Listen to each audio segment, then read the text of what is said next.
for the little red button. There we go. Now we're live. Okay. So I think we had three kind of remaining issues. We had Damien posted the bill that I had introduced last year. And I think the three kind of remaining issues around temps were the use of temps in the judiciary, which Pat Gable is going to address, who the 800 temps are that didn't go over that 1280. We had an accounting of those who went over the 1280.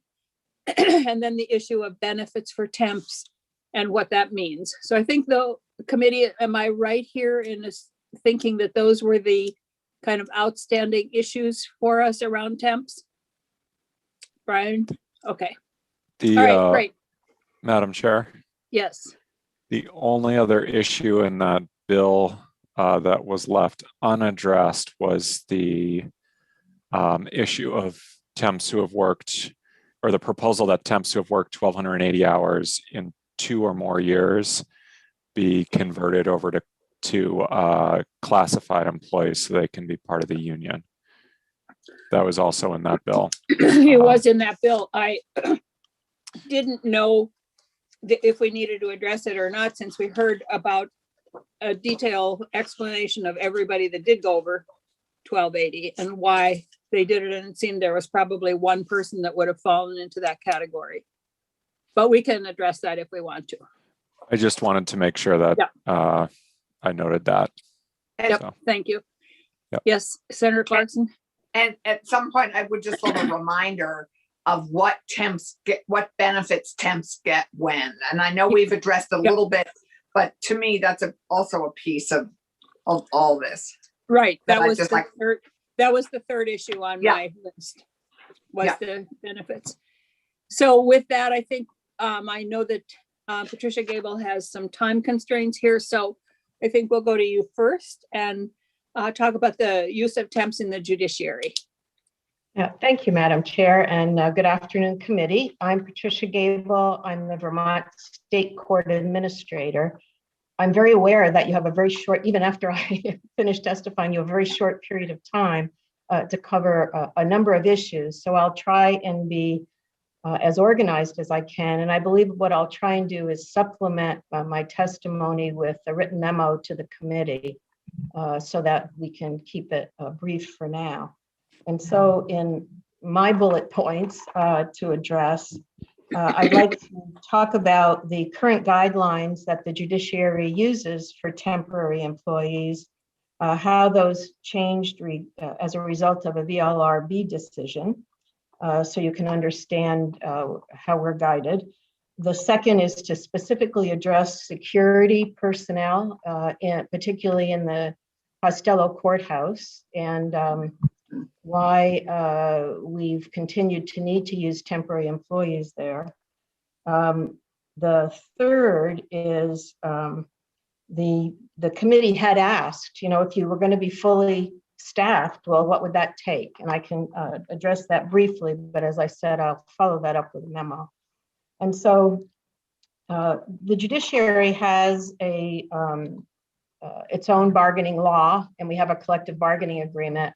And so we've always followed the collective bargaining agreement regarding temporary employees. However, the legislature in the last couple of years, this committee being one of the committees, has made it clear that they're interested as a matter of public policy in reducing the number of temporary employees who are working in a way that appears to be supplementing what should be permanent positions in government. And so as a result of that message that we've received, even though it's not a law, as you know, we substantially reduced the number of temporary hourly employees that we used from 2019 and 8 to 3 in 2020. And we've given you charts on that indicate the reasons why we needed those temporary employees. Nonetheless, we, as you know from our conversation last time, when we asked the legislature for permanent positions for functions that are required to be done in order to keep a courthouse open, for example, and the legislature doesn't appropriate the funds, then we have to find other ways to fulfill our constitutional mandate and to fulfill the various legal requirements expected of the judiciary. And so over the last 5 years, we've consistently requested additional security positions. Early on, we requested somewhere between 15 and 20 positions as a result of a recommendation that we received regarding how many we needed. Most recently, when that got nowhere, we went back and said, okay, well, let's try a few a year. And with the exception of, I think it was in the BAA last year, where we thought we had finally gotten some base funding for 2 positions, as a result of the way the budget ended up being evolved because of the pandemic, we actually lost those 2 positions. And so we continue not to have any additional security positions. And so we do continue to rely on temporary employees. We had a decision from the VLRB, which I will not try to explain to you. Greg Mosley, who's our Chief of Finance Administration, can explain it later if it's necessary.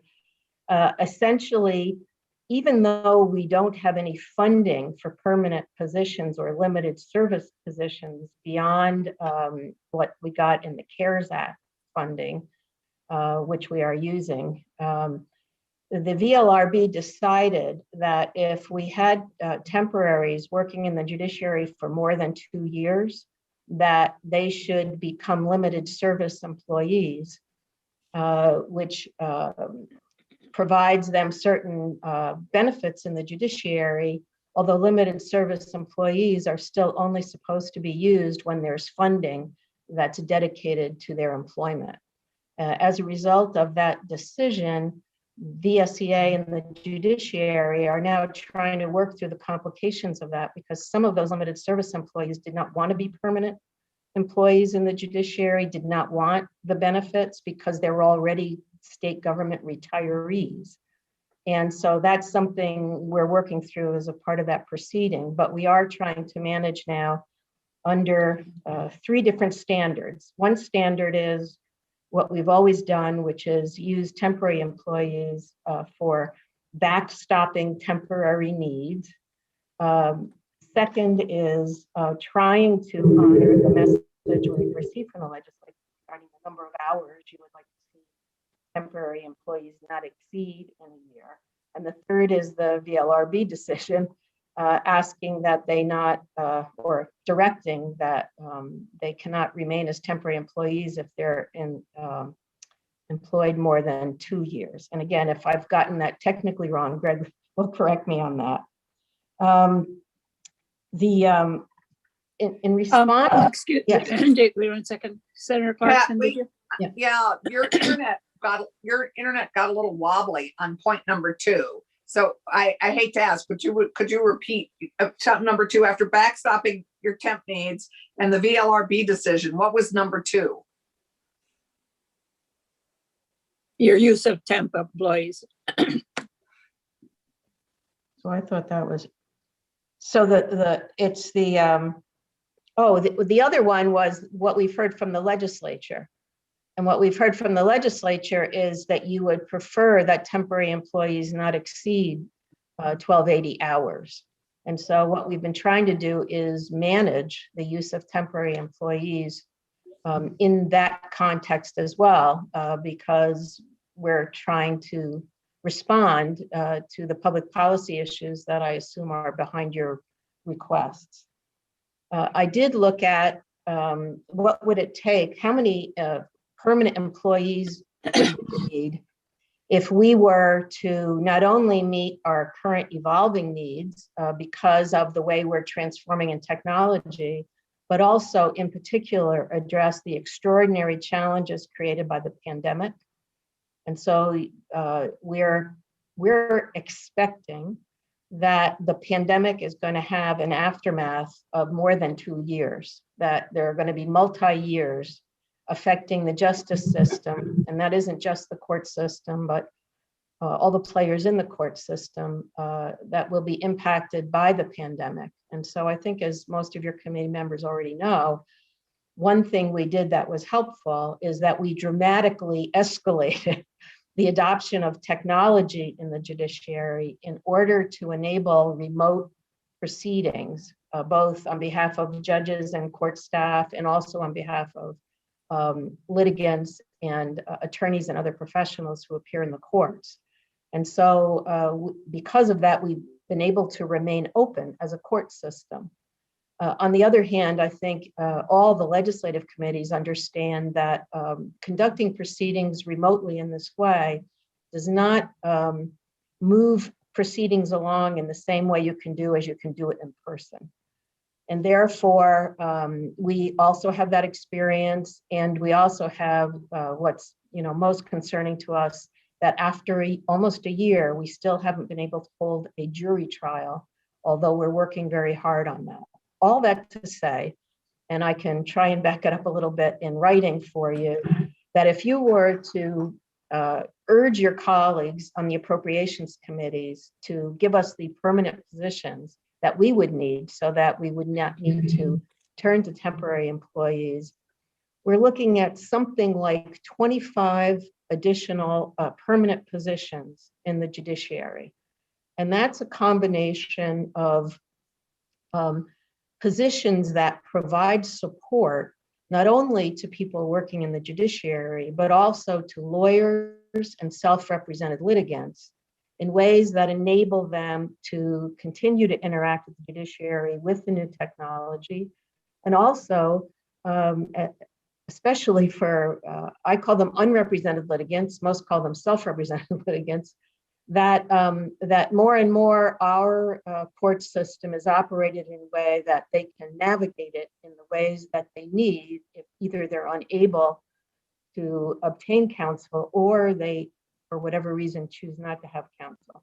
And I think everyone on the committee knows that with the exception of the criminal division, most people interacting with the judiciary are not represented by counsel.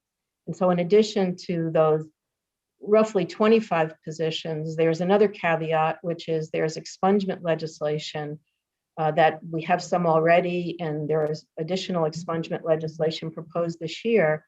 And based on the current way that we're able to do expungements, even after the technology transformation in the judiciary, if that method is not changed, we'll need an additional 13 positions over and above that, which again is over $1 million.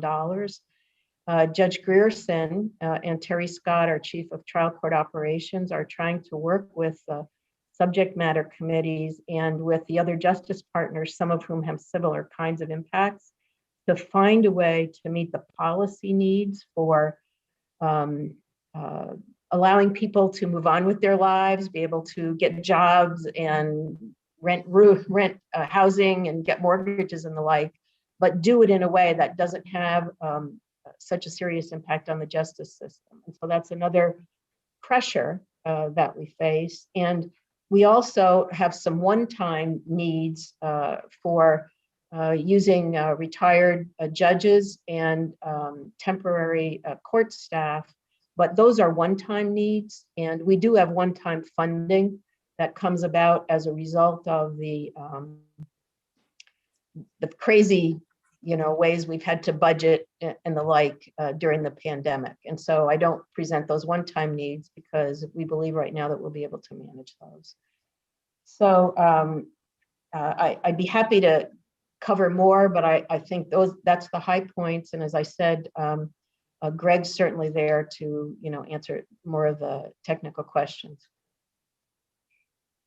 Does any committee, Senator Collmore? Thank you, Madam Chair. So Pat, I'm just jotting down the numbers here. 25 additional positions. Are those FTEs? Yes. Full-time. And the 13 are as well? Yes. So if I did my math right, we're looking at about $3.8 million total. That's right. If the way we do expungement doesn't change, that's about right. Obviously, if we could find a different way to handle expungement and sealing such that we would not need, it wouldn't be so human intensive, that expungement number would be quite a bit different. Thank you. Senator Clarkson? And Pat, of the 25 full-time employees, how many of those are the security needs? Those are above the security needs. So we currently have, and one of the things I'll do is I will send you our budget submission for this year. So in addition to documenting what those are, I'll send you our budget submission this year so you can see what we're requesting, because we continue to request the funding for the security officers. We're also requesting the funding to support the limited service positions created by the VLRB decision. And back in September, the judiciary undertook a hit of $500,000 to its base budget as a way to make the contribution that everyone was supposed to be making to the uncertainty of budgeting for FY22. We're requesting that base budget be returned to us because we need it. And one thing that I would mention is we do have one-time funding. We will have carry forward this year. And what we propose is that the carry forward be used to help bring back our base funding. In other words, if we have this short-term need to find monies in places, one-time monies are very different from base funding. For permanent positions, I can't hire a single permanent position without the legislature giving me a position and giving me the base funding for it. And that's why the VLRB decision was somewhat surprising and a little disturbing, because they created basically rights of employees without it being necessarily identified where the money would come from. So, and so we really look forward to working with the legislature and especially the government operations committees, because you're the ones who understand best how government works. We've been very innovative in the judiciary, although, VSEA might describe it in a different way. We found all kinds of ways of trying to meet our needs and move cases along. But the best way to do it is to have an appropriately resourced judicial branch. Thank you.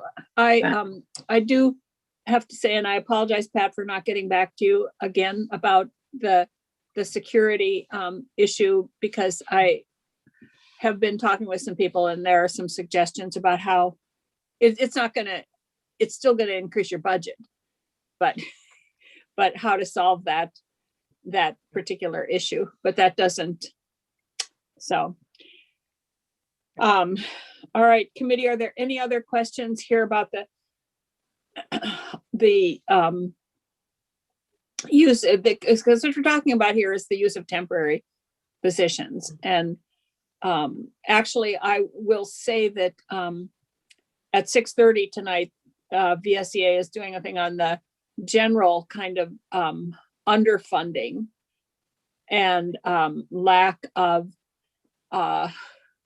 or the hiring freeze and underfunding of positions kind of across the board, and how that impacts services and temps and overtime and everything. So if anybody is interested in attending that, there is a link on our website. So Senator Clarkson?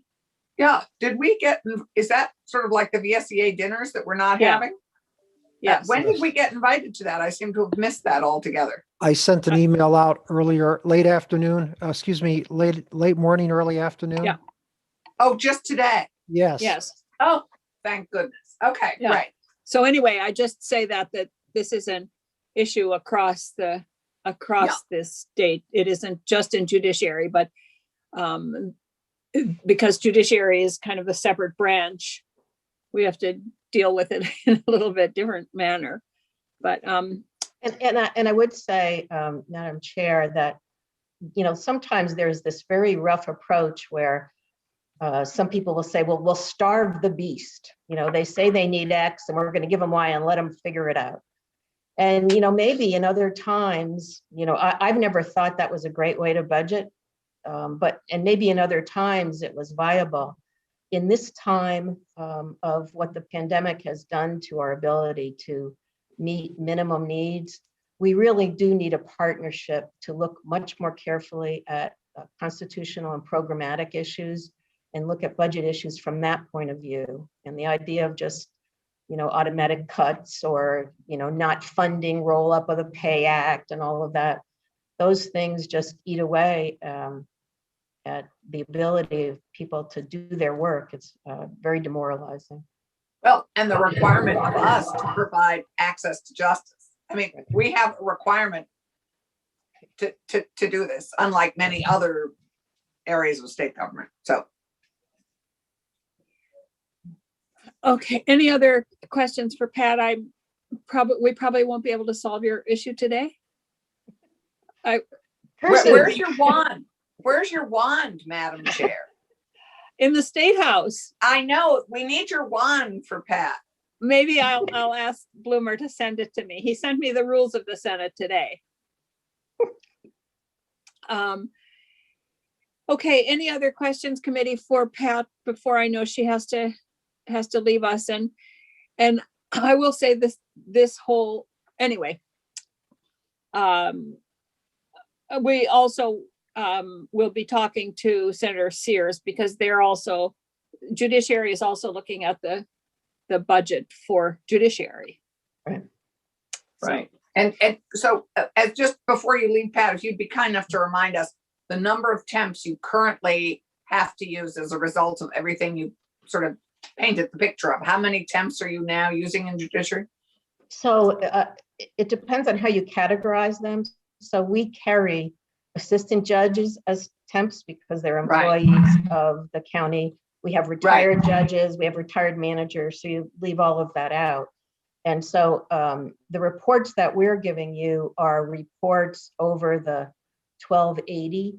Right. And so I think if you look at people who don't go over the 1280, and Greg, again, will have the more accurate information, but maybe there might be 6 or 7, something like that. And we're carefully managing to make sure that we're using temporary employees in an appropriate way.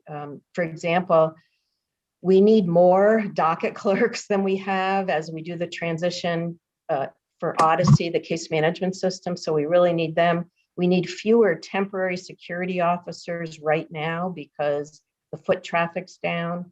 And so we're trying to manage within that. As soon as the buildings open up again, we'll need those security officers back. So the permanent need is there, but we're trying to more closely manage the use of temporary employees.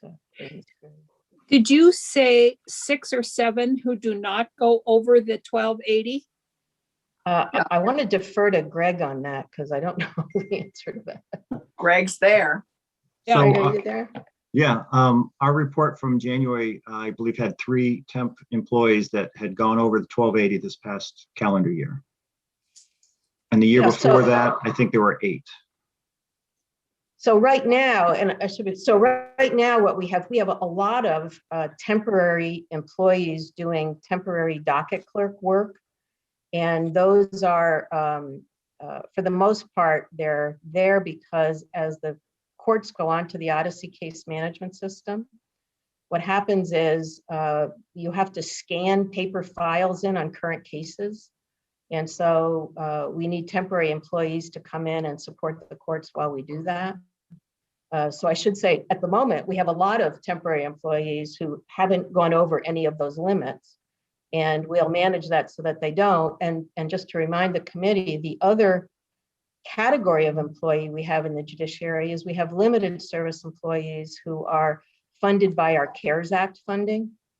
And so unlike the VLRB created limited service positions where there was no money behind it, all of those positions have money behind it. And so we were permitted to use that money both for limited service and for temporary employees.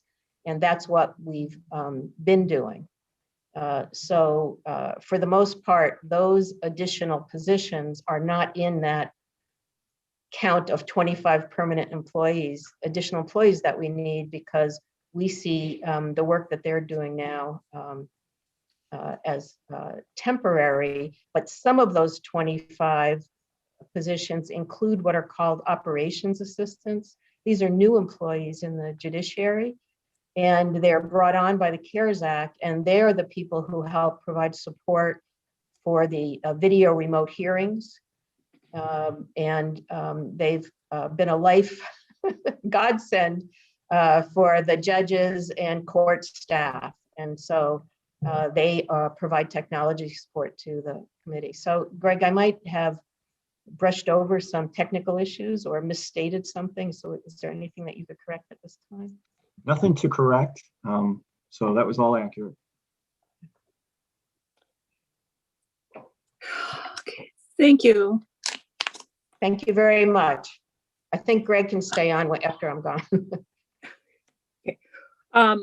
We just, I don't think that we are going to actually get to S43 today, committee. I think that we need to, if we jump too much, it is, so I'm gonna reschedule S43 if that's okay.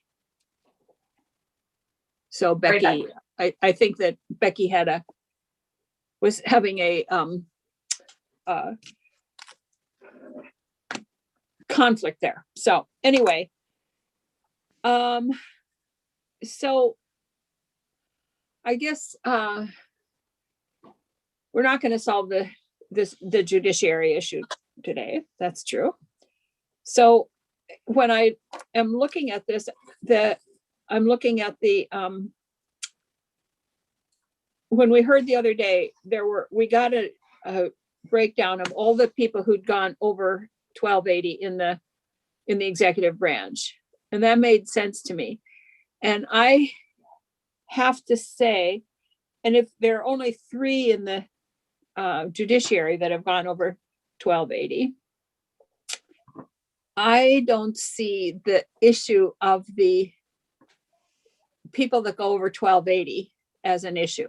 I mean, I don't see that that's much of an issue. There are very few, and we seem to be not having them go over 1280. What I would think, where I think we need to look at is the people who are under the 1280 who are temps. And I think we heard there are 800 in the executive branch, and there are many in the judiciary branch. And if we're managing those people, those positions in such a way that they don't go over 1280, they maybe still should be permanent positions. And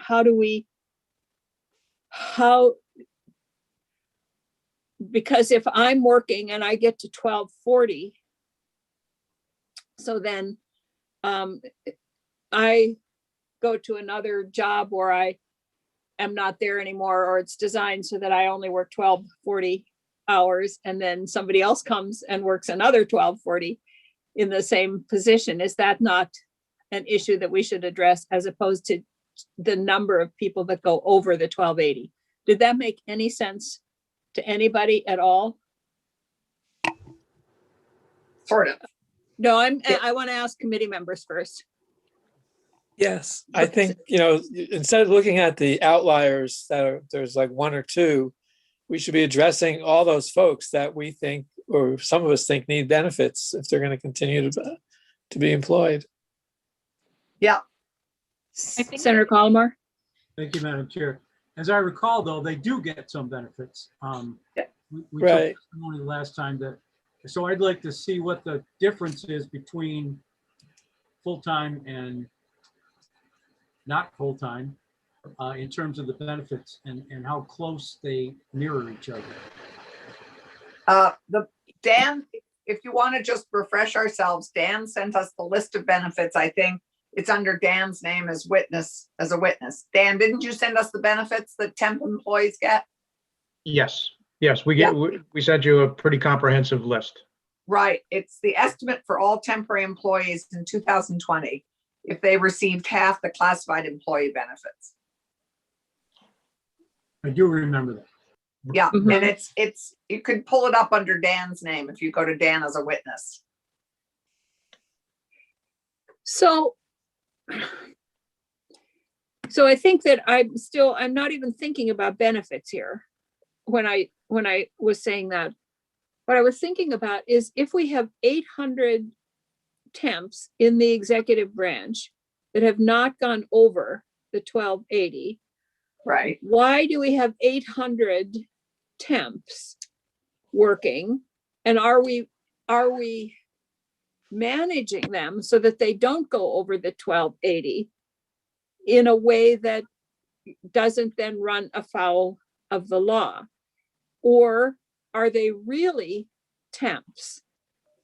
Because I think that's the issue for me, is that we've already dealt with those people who go over. And, but we have, and maybe I'm wrong here, but we have 800 in the executive branch, and we just heard from Pat that there were many in and some of them really are temps, but some of them aren't. So how are we I don't know how to say this.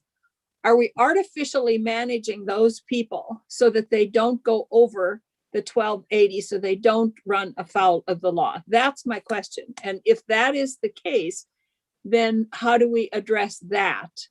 And if they truly are all temps, then that's another issue. But if we're artificially managing them, does that make any sense to anybody? Yeah, yes, it does. And it's been a little bit answered, because I guess I just like a breakdown of the 800. Maybe we got it and I'm just not remembering it. But a lot of people in that group of 800 are choosing to work very part-time.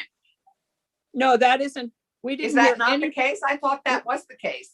we didn't hear anything about the 800. We heard there were 841 in the executive branch, and we heard about the 31 who went over the 1280, and some of those purposely did not.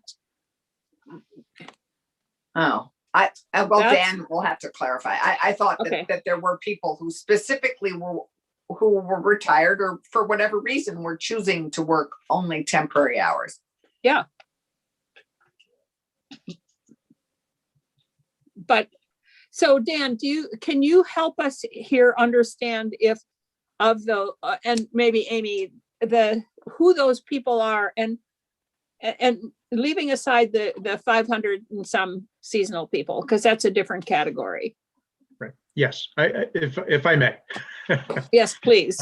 For the record, Dan Pouliot, Deputy Commissioner of Human Resources. With me today, Madam Chair, are Amy Pope, who you heard from last week, also our Classification Director, and Harold Schwartz, the one and only Harold Schwartz, who puts together these numbers, and we'll all be testifying. So Senator Clarkson referred to the very high-level estimate that we provided you last week, which looked at some numbers of the 810 temporary employees.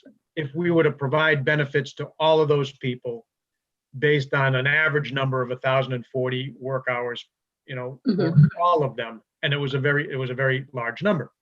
For benefits alone was about $20 million. Okay, right. And that rightfully was, that was simply an answer to the question, what would it cost to provide benefits to all those folks? Based on the conversation we had last week and the questions that your committee asked and we discussed, and also some very cogent rebuttals from the treasurer, who we admire and respect. We've got some better numbers, which we provided to the committee a little earlier this afternoon. It's a lot more detailed than what we gave you last week, and provides a much cleaner picture of, or a clearer picture of what the costs might be based on a couple of tiers of the types of temps that we are employing. Did you email that to us, Dan, or did you send it to Gail? How can we see it? Yes, our executive assistant sent it to Gail about 1:30, 2 o'clock, I think. It's on the webpage. I sent that to committee members through email, and then it's also on our committee page. So you can. Sorry, I don't see it on the committee page. I've been trying to. Anyway, okay, I'll look again. Okay, well, while Senator Clarkson is doing that. Got it. I got it. Got it. Okay.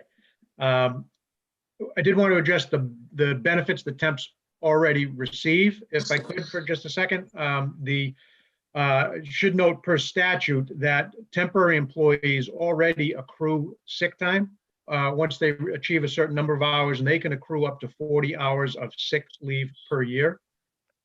So that's a benefit that all temps get now. And they are also eligible to participate in the state's 457B savings plan, which was just enacted by the VSERS organization. And I think it was maybe 2 years ago now, maybe a year and a half, somewhere in that range. I'm sure the treasurer has a better date.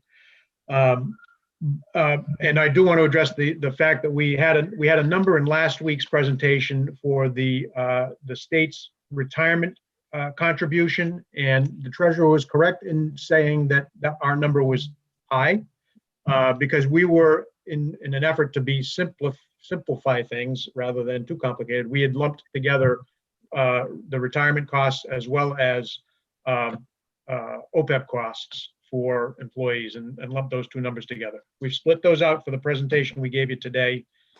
And I want to note one other thing. We've had a lot of dialogue with the treasurer's office over the past week with regard to the number of retirees who are working as temps.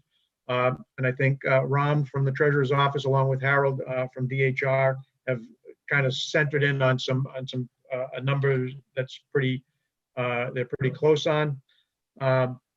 That's somewhere in the range of 120, 125, maybe 105. But I want to note that if by enacting legislation that increases the cost of temporary employees by providing them benefits, with the exception, of course, of retired employees who work as temps who wouldn't need benefits, we are going to, an unintended consequence of that will be that retirees will be less expensive to hire than people who are just starting on their rungs of employment. And managers doing what they do to be as efficient as they can and effective with tax dollars, given a choice between hiring a retiree for a temp position or a recent college graduate or high school graduate, are going to opt for the less expensive employee, and may have an unintended consequence of us hiring lots of retirees rather than people who may be more in need of a job. That's a little bit of an editorial comment there.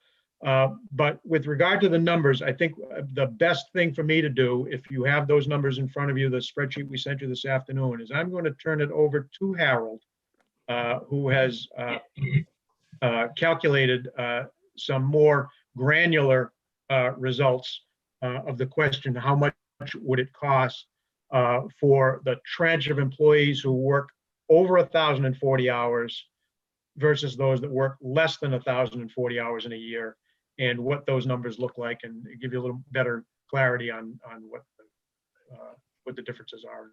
Before we go there, can you just tell me now maybe I'm being a nitpicker here, but if we had 810 temporary employees and about 120 of them are retirees, that leaves about 690 temporary employees.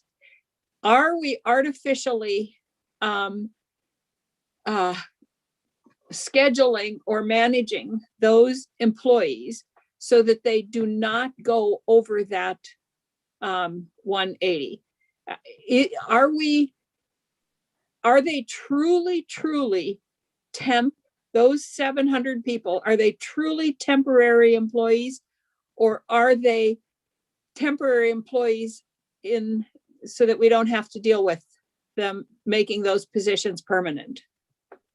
I am going to answer that question this way, Madam Chair, because it's not a simple yes/no question, of course, right? I don't have a percentage that I could tell you that are truly just temps that are short-term, one need and come and go, versus those that are more of an ongoing but part-time or temporary need. But there are certainly, I will answer affirmatively that there are certainly cases where departments are hiring temporary employees and will work them up towards the limit of the 1280 and then let them go. That does happen.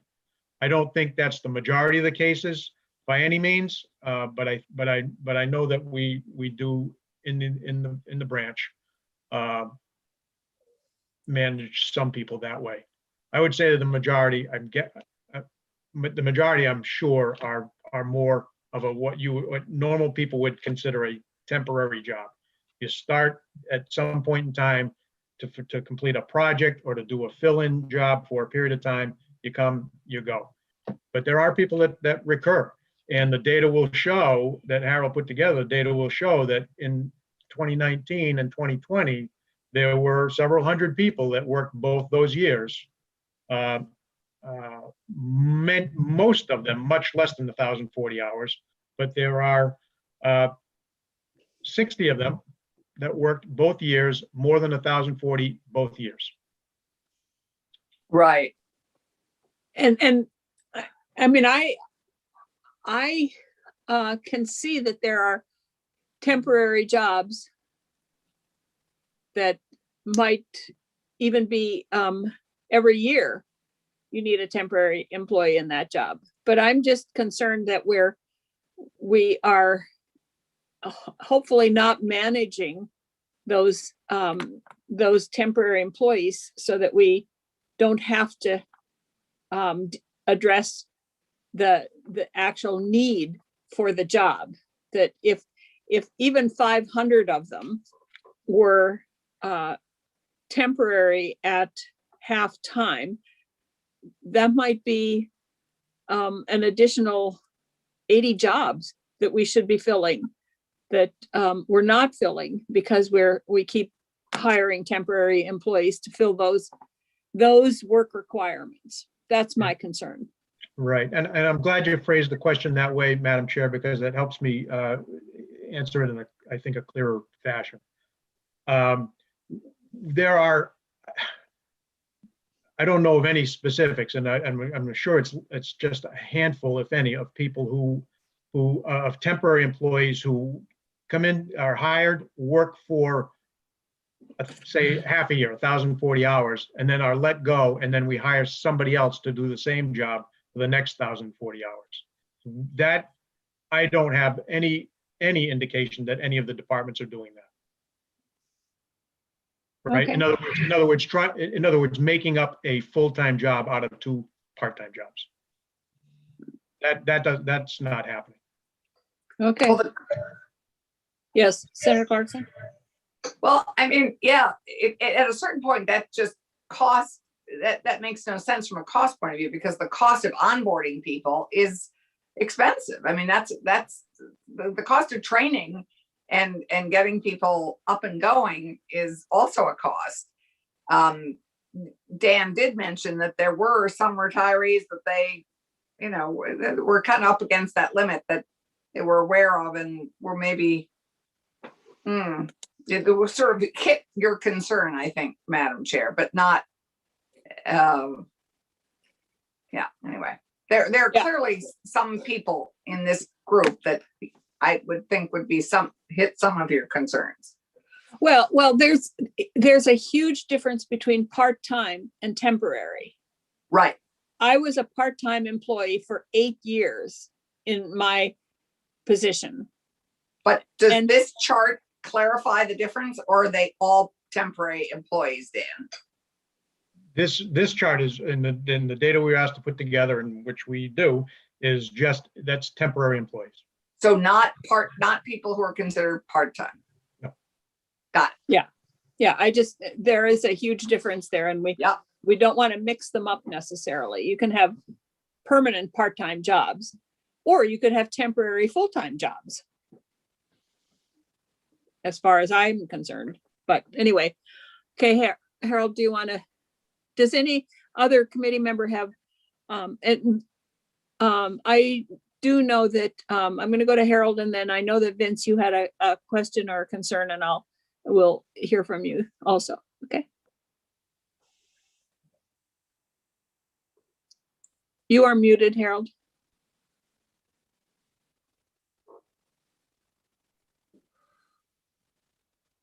You're still muted.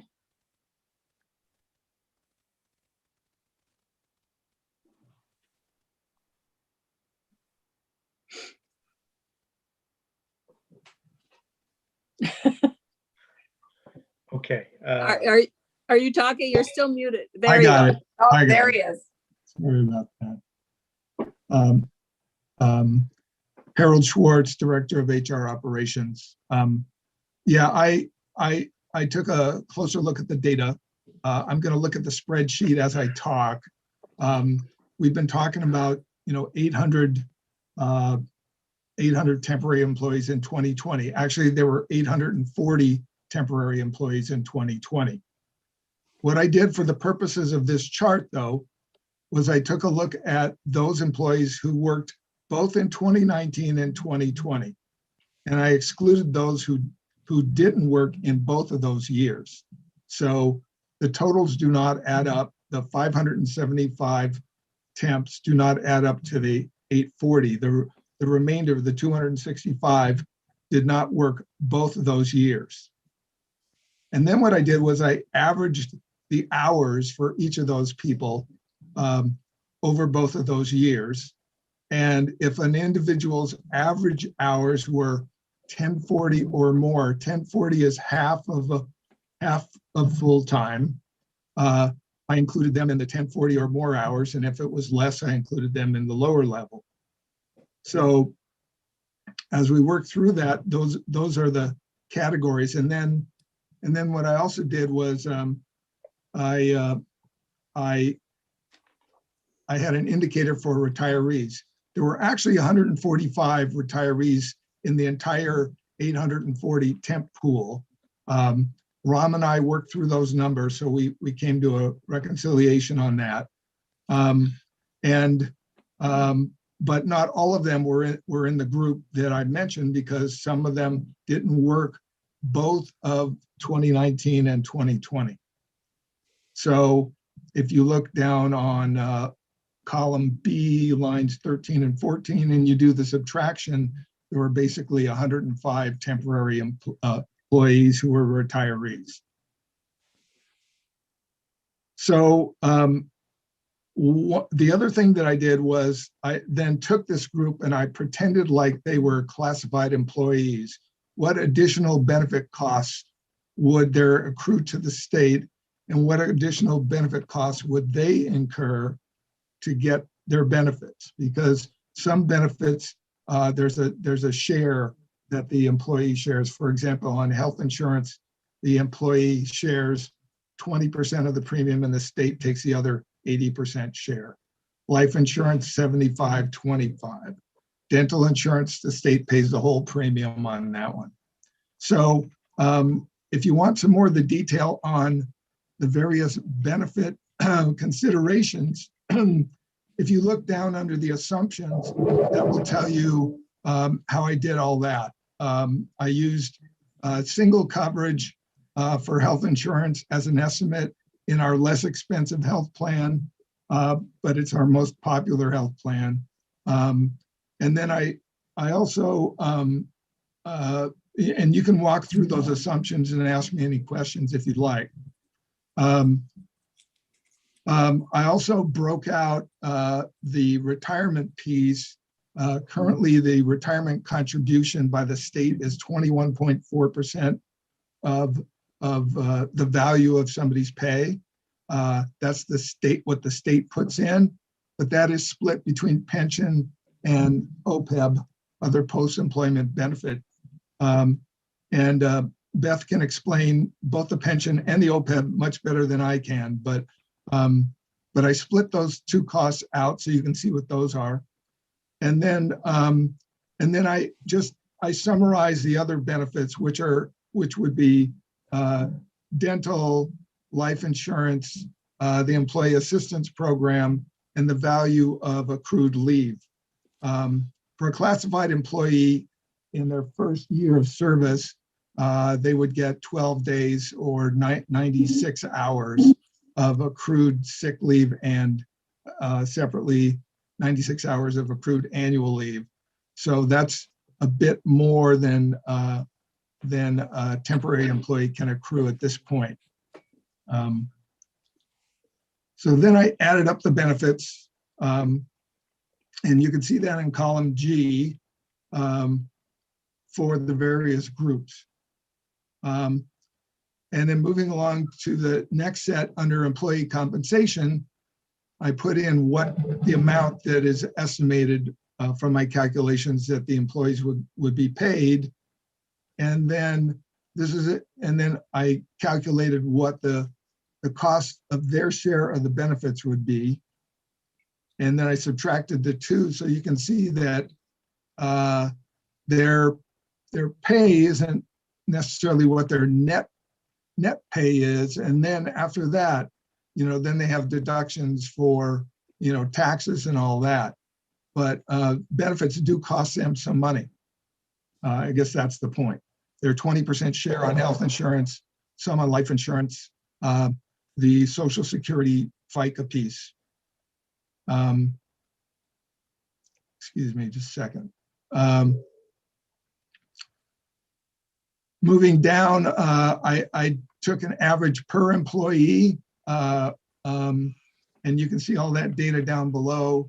And then I summarized that under each of those sets, the total and the average per employee. So the number of temps who work 1040 or more hours on average in calendar 19 and 20 was 60, and 12 of those were retirees. The number working less than 1040 hours was 515, and the difference between 515 and 422 were retirees. That's maybe, I don't know, less than 100. So there's a lot more temps working less than 1040 hours by far than are working over half time. The ones who worked over 1040 hours, those include both the ones who worked over 1280 and the others who worked between 1040 and 1280.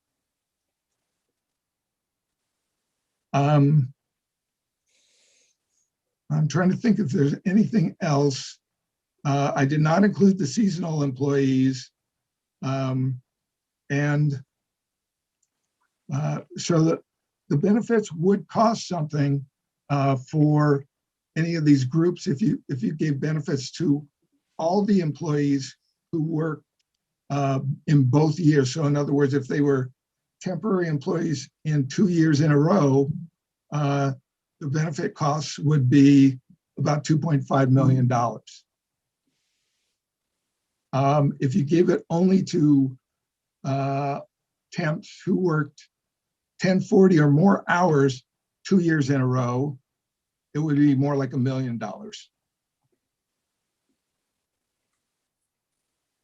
I don't know, I'm open to any questions. So, sorry, Carol, where are those figures? Where are which figures? The ones you just mentioned, the 2.5, I can't find that The here. 2.5, that's on column G 13, 2.496974. Yeah, those Okay, are we the don't bulk- have, Those are the bulk numbers. oh, the bulk, okay, great. Okay, thanks. Yeah. Oh, okay. Thanks. So where are we, committee?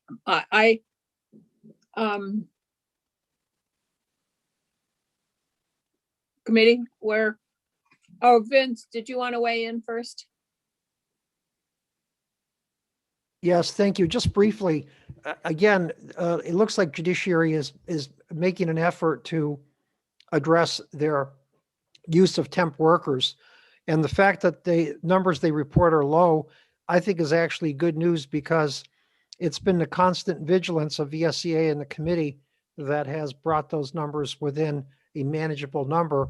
My position would be now's the time to enact the legislation before there's a crisis.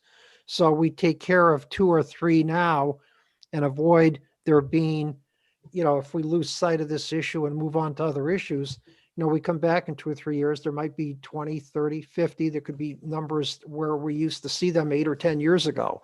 So if you do the bill now, I think it then by law keeps the pressure on to not let those temp workers, in our judgment, be somewhat exploited by the fact that they're working side by side with classified workers without equal compensation. As far as the chart that Harold has put up, it looks like the line that deals with the individuals who are doing 10, 40 or more hours, excluding retirees, is probably the most relevant to our discussion. 48 employees with a total cost of 1.07. The issue I think to look at there is most of these temps are younger individuals, the ones that are not the retirees. And in most cases, they pay into the system. They build up the insurance, the health insurance fund, and they don't really pull much out of it. So you're adding a healthy group to the pool, providing benefits in case of an emergency. But on balance, I think they benefit the system into which they're paying as well. That would include the retirement, the health, and whatever other benefits are referenced. So the total cost there is 1.07, but I can't tell what the cost to the state is. It's hard for me to figure that out in the chart that I'm looking at. This is the cost to the state. That's, So yeah. Okay, so What it's is- 1077. What group are you looking at? Well, it's the chart that was referenced earlier. No, I mean, which group are you looking at? Are you looking at? 1040 or more hours excludes retirees. It's the second line. Okay, so the total benefits cost is $852,982. Okay. That's in So- column G in bold, Okay. line 9. Got it. Okay. So that's a reasonable number. They're effectively working as full-time employees. And again, for the same arguments, they're generally younger and they pay into the system. They really don't draw out of the system. So it's a consideration. It's a manageable number. It addresses the goal that we had in mind. And I think if you enact the legislation, we don't have to keep coming back to this every year to look at it and report the untoward results, like the poor guy at the Chittenden courthouse that had almost reached the second year of 1040, and so he was terminated after they spent, you got to spend at least 6 months or a year to train somebody, particularly in some of those judiciary clerk jobs. That's a very tedious, complex, and demanding position. So those are my only 2 cents today. Thank you. Thanks. Committee members, do you have any questions or comments or? Beth, would you like to weigh in? I should say Treasurer Pierce. Beth is fine, thank you. And I would, and I want to thank Harold and those folks and Dan to going back and taking a look at the numbers and working with our staff. Ron Vermer is our IT person, and I know that he and Harold spent a lot of time on this, so thank you to both of you for that. I do support having benefits for temporary workers. I think that that's very, very important. I would agree with you, Madam Chair, that that a lot of people are working up to that 1040 and then, and having to take some time off or do something with that because of the period of time. In my office, we have 1 or 2 people over the years. I think we have 1 now. Harold might correct me. I'm not sure on our retirement staff, but we're also constrained by the number of hours.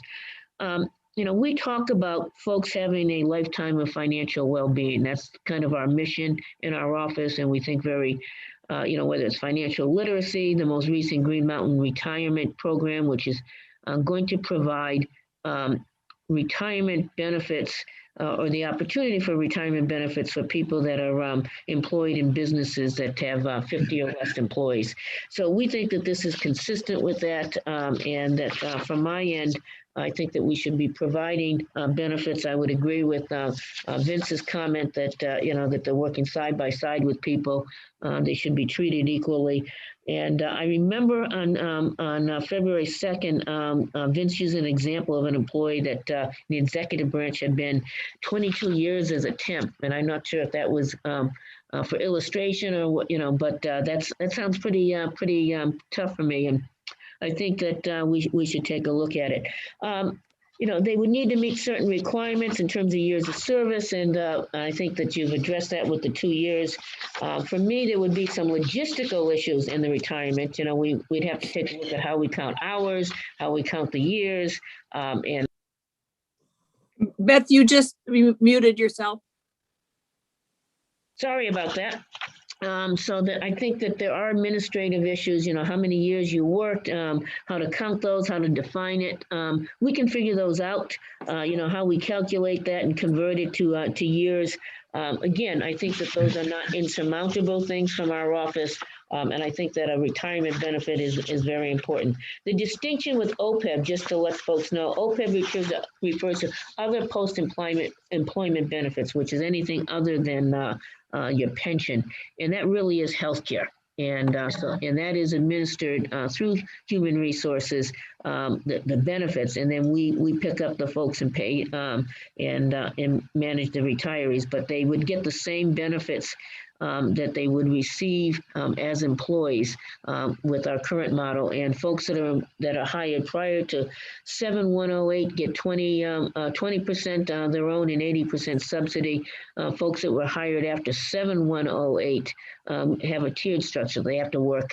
I don't have the tier in front of me, but X number of 10 years perhaps to get 40% subsidy, and so on up to after 25 years, I believe, 80% subsidy. So I'm not sure how we'd handle these folks within that context, but certainly would think that, and I would also see many more logistical problems with healthcare, in terms of, whether it's the forms that you do with the IRS and all those other pieces, Dan. I see there will probably be more logistical issues, but I think that's something that we should take a look at. My bottom line again is that I think everyone should have retirement services. I would obviously eliminate folks that are already in retirement and receiving them, and I would agree that some people that are working consistently from year to year, they really are permanent employees, and people rely on that.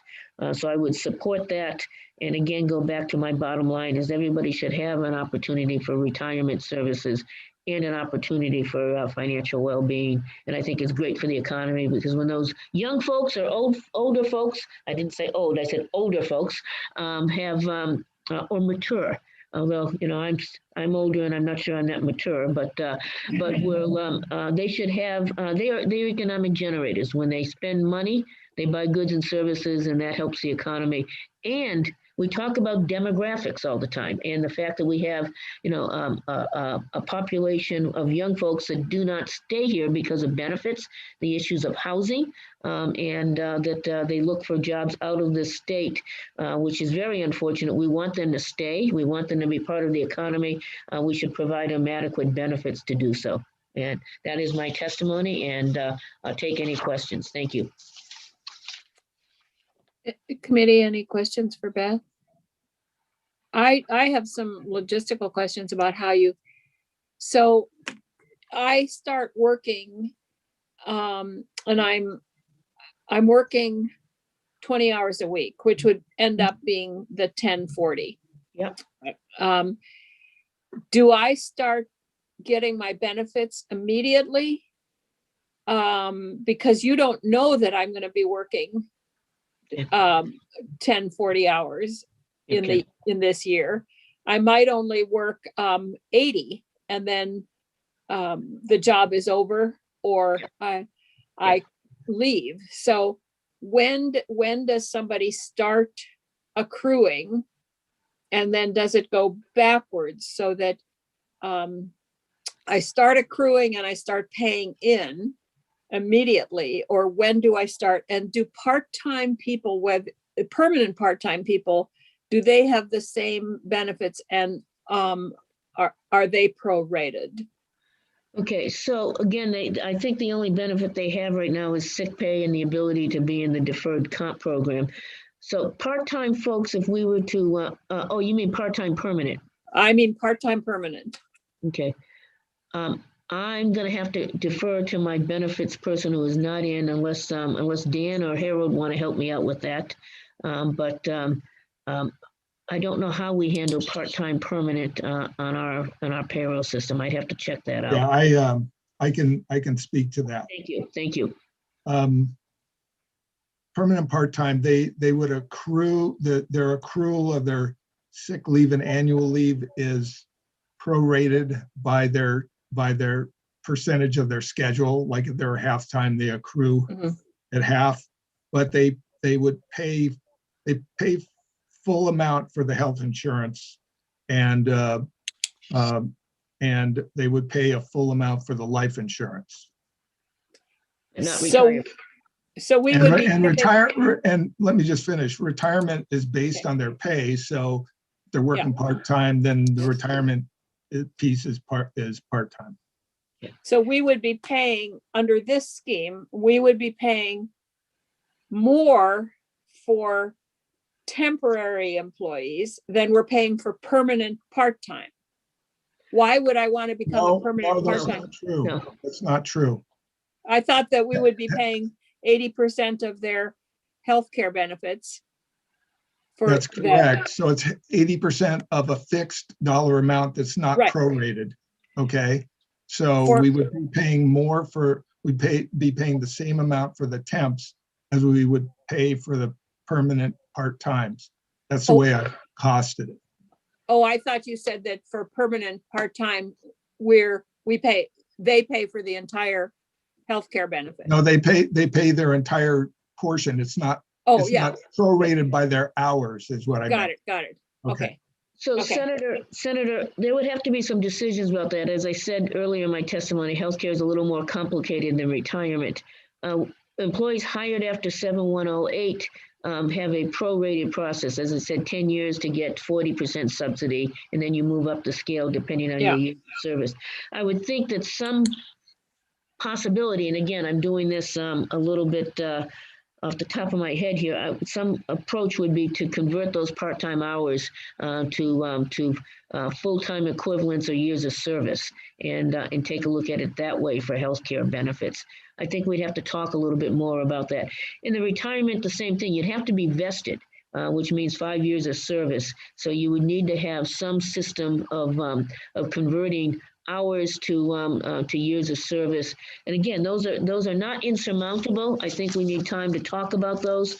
I would tell you that when I had this conversation, folks said, well, don't forget about this and don't forget about that. Again, the issue of how to take those hours and convert them to years of service, and taking a look at how that would interact with the current configuration of benefits. Again, that 80% on one group and tiered on another. And it'll also get to the issue of mandatory versus voluntary. I think we have to have a conversation about that I haven't fully addressed in my own thought process on this. So I think we need to have that conversation. I do believe that folks need to pay for retirement, even if they or contribute to retirement, even if they're not. When you're 22 and you're looking and saying retirement's a long way off. At my age, at 67, retirement is not that far off. Although I do want to point out for the record, I have many more years that I plan to be working for this state. But we have some problems to work out. But I think based on principle, that we should have, benefits for all folks. It helps with the economics of the state. It's a win-win. It's good for the individual. It's good for the economics and prosperity of the state. And it's a matter of fairness and equity. I would just like to interject. I manage the group that manages the state employee health insurance, so I know a little bit about it. Yes. For regular employees, there's a 30-day waiting period after you start work before your health insurance, before you can get your health insurance, unless you've come from another group plan. But for temporaries, it would be tricky, as Beth has alluded to, because we don't know how long they're going to work during the year. And then what happens after that for regular employees? If they stop working, they would have they have to go on COBRA, but COBRA is pretty expensive. So that's going to be a tricky issue. If I could, Madam Chair, it really is. There's also the issue of when you talk about voluntary adverse selection, you don't do it. And then when something goes wrong, you know what I mean? You would select healthcare. In the state system now, anybody hired before 7108 has to elect healthcare coverage at the time of retirement, and it is the same coverage that they have as an active. So that you can't elect to have it, 4 years down the road, and again, have adverse selection when you would select it when you have a more acute issue, and as a consequence, push up the cost. Although I think that, again, people should have coverage. The same thing with retirement. You want to make sure that you don't end up with examples of adverse selection. So we need to have conversations about this. We need to take a look again at the mechanics of healthcare. Seem to me, and I think Harold would back me up on that, a little more complex. Retirement, it is complex, but we could talk about workarounds, and we need to address the issue of voluntary versus involuntary, and there are a lot of issues. But again, the principle stays the same. Senator Clarkson. Madam Chair, it's almost 10:05. I sadly have to leave. Oh, I had no idea it was so late. Yeah. I'm having I'm so sorry, much fun. Yeah, it's very stimulating. And you've given us such good food for thought. This is great. And I'm really enjoying this conversation, but I have to depart. I apologize. Thank you. I have to leave in a couple minutes also. I had no idea it was so late, but I think that while I appreciate, Vince, your position here on passing this before it becomes a crisis again, I think that we have 2 years of this biennium. And my guess is that it won't be, that we would be under a great deal of criticism if we passed a bill right now that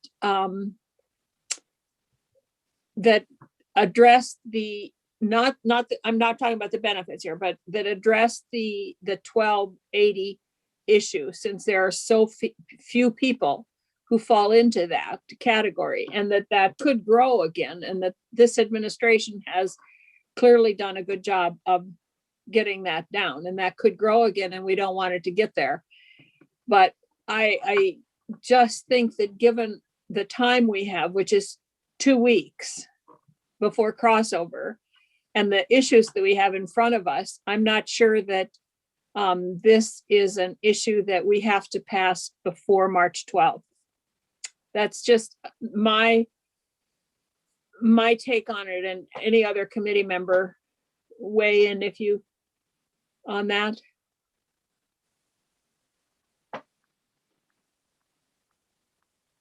Or not. I tend to agree with you, Madam Chair. The other piece of this is that, we are going to have, I think, a substantial amount of one-time money, but I don't see any of that being able to be used here. And regardless of what we do, when you look at the judiciary's need of $3.8, $4 million, or close to $1 million to affect the benefit change here, that's going to have to come from the general fund somewhere. And I'm not sure where that's going to come from. Senator Polina. Well, I could see agreeing not to do it before crossover, but I would want to make sure that we're not going to drop the issue completely. Yeah, I didn't mean that we would drop the Sure. issue. I just meant that I think that there are issues in here, and my goal would be to get rid of what are not truly temporary employees, to get rid of those positions, and if they need to be, make them permanent positions and address that. Like with judiciary here, we could give their temporary employees benefits, but does it make more sense to put that amount of money into creating those permanent positions that they Sure. need? So I think it's more complicated than just passing this bill that we had last year. Is And there I any, didn't mean to is there any indicate that I interest in, support- sorry. Go ahead. Wait, gonna say, Brian, Senator Collmore. I'm Yeah, sorry. I just wanted to make clear, especially to Vince, I didn't mean that I was against doing this either, but I don't think we need to do it in the next 10 days. Right. Is there any interest in doing part one and then so that the House can start thinking about part one, which would be the automatic conversion after 2 years working full time, and then leave the retirement piece, which is probably where the money is and a little more complicated until later? I mean, they can start working on it. We could pass it in May, and they could or April, and they could still work on it. But I don't know that.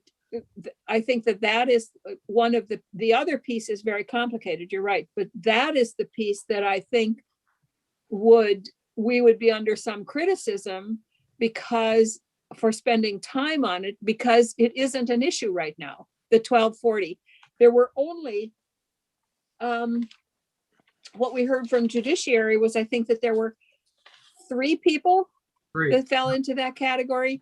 And in the executive branch, there were 31, and we had an explanation for all of the 31.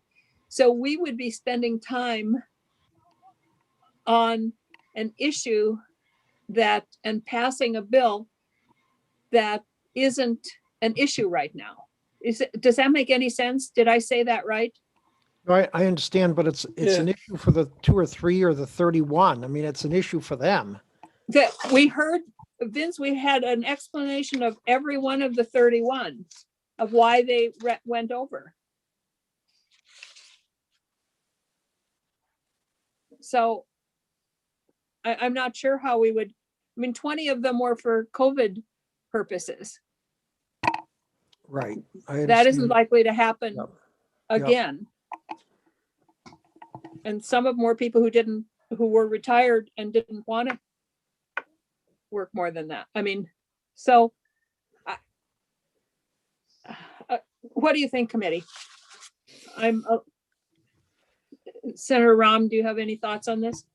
Well, I just wanted to say I found it really helpful to hear from the judiciary, as we might think of kind of one division or agency, and they're all fairly unique in how this affects them and what it means for turnover and their ability to do their work. So I'd just like to hear more, because I think something that's this massive and affects so many different agencies and departments will incentivize or disincentivize things differently depending on the kind of job they have and the kind of positions that they're hiring in this way. So I'm really fascinated. I'd like to take more testimony.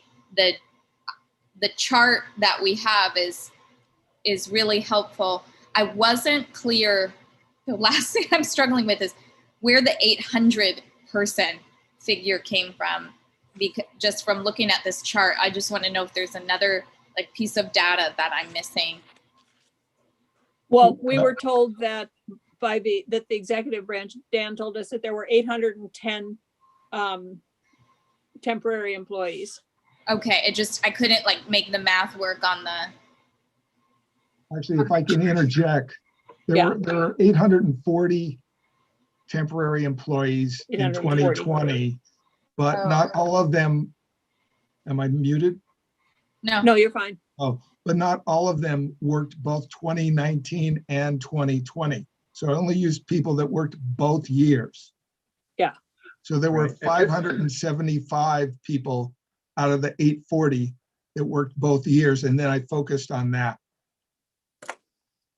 So we're Okay. not looking at people, we're not looking at people in the analysis I did. We're not looking at people who didn't work 2 years in a row. Right. Okay. And we just asked, the 800 number came from people who in this year or in the last report were temporary. That was in calendar 20. Calendar Yes, 20. one other clarification, right? The total number of temps was 841. 31 of them went over the 1280, so the number that we Right. were starting with was the 810. Right. Madam Chair, I just Yes. heard a number and I just want to ask Harold that. I don't have the chart in front of me, but I'm going to go find it. Thank you. I thought I heard 850,000, and maybe that's what Senator Rahm is referring to, the cost related to one of the subsets of this, and maybe I misunderstood. If you, yes, that is for those who work 1040 or more hours, excluding the 12 retirees. So there's 48 of them. And the total benefits cost was $853,000.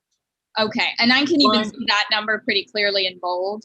I Yes, just line can't 2 in the find bold. the 810, like when I do the math. Gotcha. I'm just struggling, but Line 2 in the And so bold. we're talking about different groups of people and so it's really, we can't, we're talking about 841 and then 810 and then the 31 are explained and then we have so many who, we have 48 who, so I think that this is, my preference here is, and we can think about this a little more committee, but my preference here is to, given the fact that we have 10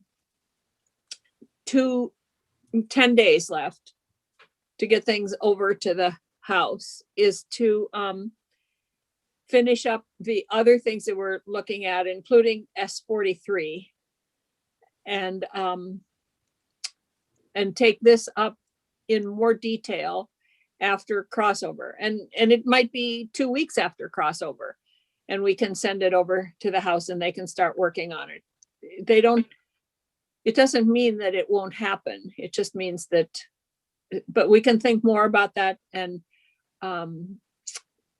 figure out how we're gonna do this, committee. Does that make sense to anybody? Sure. Because, and I think that there are other, and we want to have the privatization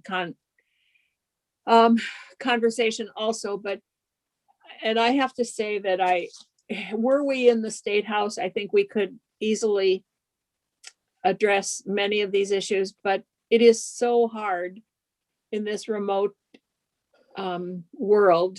I think, and everybody else may not be feeling the same, but I'm feeling really, really that it is so hard to talk about meaningful changes and give it the thoughtfulness that it deserves.